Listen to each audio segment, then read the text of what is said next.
Hello दोस्तों, स्वागत है आप सभी का अजीत यूपीएससी वाला चैनल पे। तो दोस्तों, आज का हमारा वीडियो होने वाला है राज्यसभा का। ठीक है, आज हम देखेंगे राज्यसभा के बारे में सभी इंपॉर्टेंट चीज़ें, टोटल फैक्ट, टोटल चीज़ें जो भी UPSC, PCS, RO, SSC, railway, police सभी एग्जाम में, चाहे हम यूपीएससी पीसीएस की बात करें, चाहे वनडे में SSC, railway, police, army, navy, किसी की भी बात करें, सब में पूछे जाते हैं इस टाइप से प्रश्न।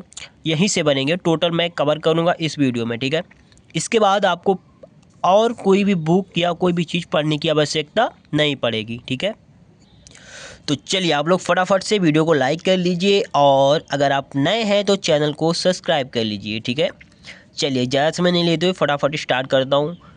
राज्यसभा में स्थानों का आवंटन किस अनुसूची में वर्णन है? किस अनुसूची में वर्णित है? तो चौथी अनुसूची। ठीक है, इसी टाइप से आपको प्रश्न देखने को मिलेगा एग्जाम में, पूछेगा कि राज्यसभा में स्थानों का आवंटन किस अनुसूची में वर्णित है या वर्णन किया गया है। तो आपको ऑप्शन दिया रहेगा चौथी अनुसूची, पांचवी, दूसरी, तीसरी।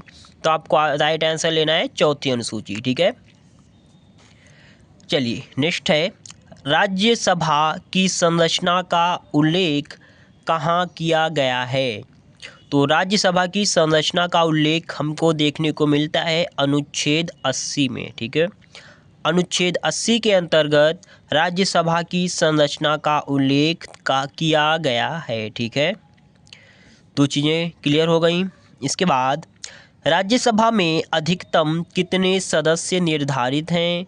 तो राज्यसभा में अधिकतम सदस्यों की संख्या है वो है 250। ठीक है, आगे देखते हैं, राज्यसभा में राष्ट्रपति द्वारा कितने सदस्य मनोनीत किए जाते हैं? तो वो किए जाते हैं 12 सदस्यों को राष्ट्रपति मनोनीत करता है। ठीक है, अगला है, आप लोग बताएंगे कि ये 12 सदस्य किन किन क्षेत्रों से आते हैं या किन किन क्षेत्रों से हो सकते हैं। ठीक है, कमेंट बॉक्स में बताना है आप सभी को। नेक्स्ट पॉइंट है, राष्ट्रपति द्वारा मनोनीत 12 सदस्य किन किन क्षेत्र से चुने जाएंगे? आप नहीं बताओगे क्योंकि मैंने यहाँ पे लिख दिया है। ठीक है, यहीं से आप लोग कमेंट कर देना, ये तीनों चीज़ें, चार जो भी हैं, कला, साहित्य, विज्ञान और समाज सेवा से मनोनीत किए जाते हैं। तो आप लोग यही यहाँ से उठा करके कमेंट कर देना आप लोगों को। ठीक है, चलिए अगला पॉइंट है, वर्तमान में राज्यसभा में कितने सदस्य हैं? तो प्रेजेंट टाइम में हमारे राज्यसभा में जो टोटल मेंबर हैं वो है 245। ठीक है, याद रखना है आप सभी को। अगला पॉइंट है, राज्यसभा में किन संघ राज्य क्षेत्रों को प्रतिनिधित्व प्राप्त है? तो दिल्ली, पांडुचेरी और जम्मू कश्मीर को प्रतिनिधित्व प्राप्त है इन संघ राज्य क्षेत्रों को। ठीक है, अभी ये प्रश्न पूछ लेगा और ऑप्शन में दे देगा दिल्ली, फिर 3 को स्टेट दे देगा, तो राइट आंसर हो जाएगा दिल्ली, या पांडुचेरी दे देगा तो पांडुचेरी, जम्मू। नेक्स्ट पॉइंट है, न्यूनतम कितनी जनसंख्या पर राज्यसभा की एक सीट का आवंटन होता है?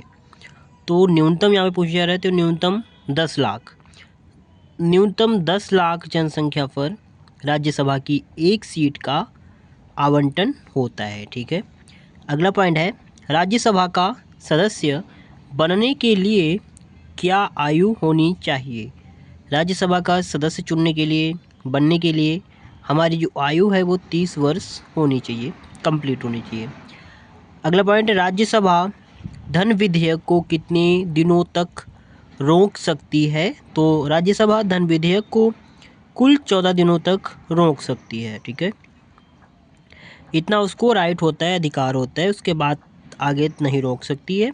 अगला पॉइंट है, राज्यसभा के सदस्यों का कार्यकाल कितना होता है? तो 6 वर्ष का कार्यकाल राज्यसभा का होता है। वहीं पे अगर लोकसभा की बात करें तो वहाँ का 5 वर्ष। ठीक है, नेक्स्ट अगला पॉइंट है, संविधान की 2 ऐसे अनुच्छेद कौन से हैं जो राज्यसभा को विशेष शक्तियाँ प्रदान करते हैं? तो वो है अनुच्छेद 249 और 312। ठीक है, ये 2 ऐसे अनुच्छेद हैं जो राज्यसभा को विशेष शक्तियाँ प्रदान करते हैं। ठीक है, आगे पॉइंट है, साधारण विधेयक पर दोनों सदनों में मतभेद होने की स्थिति में राष्ट्रपति संयुक्त अधिवेशन किस अनुच्छेद के तहत बुलाता है? तो वो अनुच्छेद है 108 के तहत। नेक्स्ट पॉइंट देखते हैं कि राज्यसभा का पदेन सभापति कौन होता है? उपराष्ट्रपति होता है। राज्यसभा का जो पदेन सभापति होता है वो हमारा उपराष्ट्रपति होता है।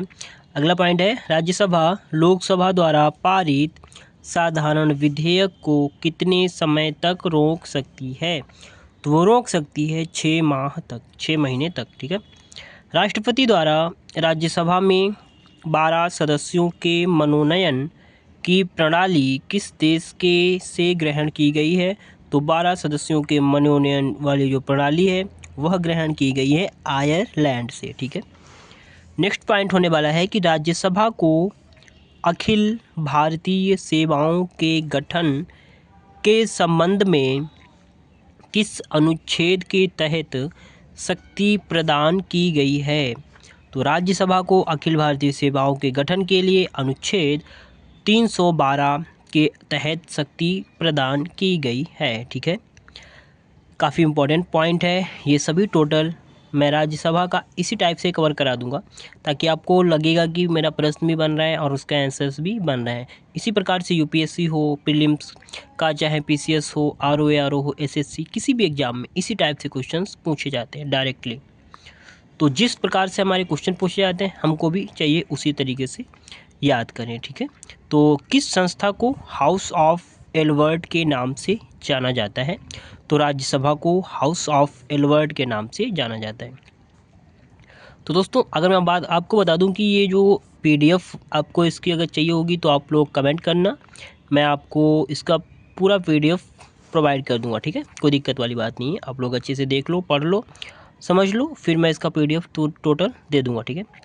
तो नेक्स्ट पॉइंट है किस अनुच्छेद में राज्य सूची के विषय में विधि बनाने की शक्ति संसद को दी गई है?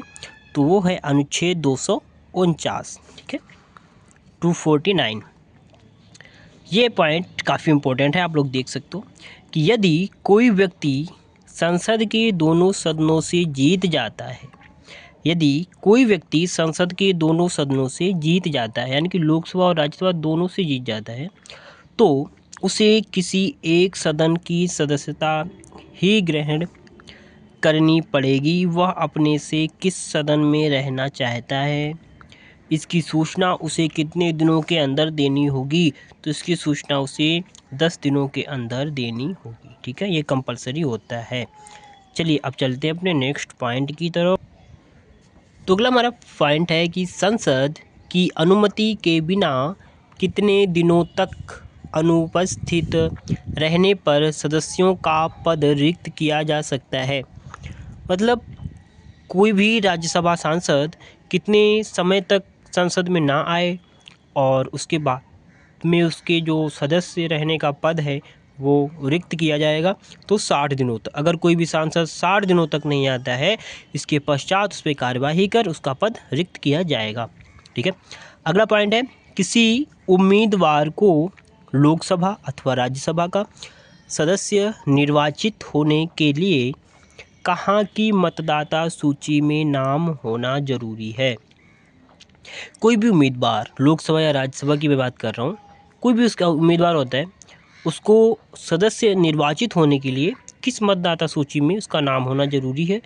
तो भारत की किसी भी संसदीय क्षेत्र मतदाता सूची में, भारत की कहीं का भी वो संसदीय क्षेत्र के मतदाता सूची में उसका नाम हो, उसका जो है सदस्य निर्वाचित होने का जो उम्मीदवार है वो बन सकता है। ठीक है।